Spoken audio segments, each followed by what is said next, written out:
উন্নত জীবনের আশায় অনিয়মিত পথে ইউরোপ যাত্রা। ভূমধ্য সাগর পাড়ি দিতে গিয়ে উদ্ধার কিংবা আটক হয়ে দীর্ঘদিন লিবিয়ার ডিটেনশন সেন্টারে বন্দি জীবন। অবশেষে IOM এর সহযোগিতায় দেশে ফিরেছেন আরও 174 বাংলাদেশি। চলতি আগস্টে এই নিয়ে লিবিয়া থেকে দেশে ফিরলেন 514 বাংলাদেশি।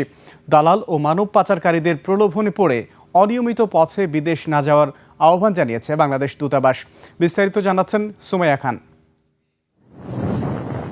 উন্নত জীবনের স্বপ্ন নিয়ে অনিয়মিত পথে ইউরোপ যাওয়ার চেষ্টা, কিন্তু স্বপ্নের সেই যাত্রায় অনেকের জন্য হয়ে ওঠে দীর্ঘ বন্দি জীবনের কারণ। ভূমধ্যসাগর পাড়ি দেওয়ার সময় উদ্ধার কিংবা আটক হওয়ার পর লিবিয়ার বিভিন্ন ডিটেনশন সেন্টারে ঠাঁই হয় এসব বাংলাদেশের। দীর্ঘ অপেক্ষা আর অনিশ্চয়তার পর অবশেষে দেশে ফিরেছেন আরও 174 বাংলাদেশি।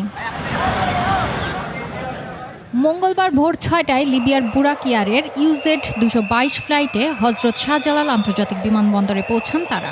বাংলাদেশ দূতাবাসের উদ্যোগে এবং আন্তর্জাতিক অভিবাসন সংস্থা IOM এর সহযোগিতায় বেনগাজির গ্যানফুডার ডিটেনশন সেন্টার থেকে তাদের প্রত্যাবাসন করা হয়।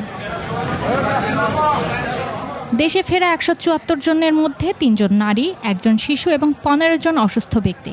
দীর্ঘদিন বন্দী থাকার পর দেশে ফিরতে পেরে স্বস্তি ফিরেছে তাদের পরিবারেও। বাংলাদেশ দূতাবাস সূত্র বলছে, লিবিয়ায় আটক বাংলাদেশিদের নিরাপদে দেশে ফেরাতে স্থানীয় প্রশাসন ও IOM এর সঙ্গে নিয়মিত সমন্বয় করা হচ্ছে।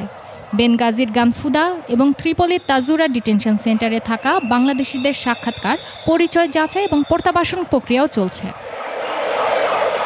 এর আগে গত 7 আগস্ট লিবিয়া থেকে দেশে ফেরেন আরও 340 বাংলাদেশি। সর্বশেষ 174 জন সহ চলতি আগস্ট মাসে লিবিয়া থেকে দেশে ফিরেছেন মোট 514 বাংলাদেশি।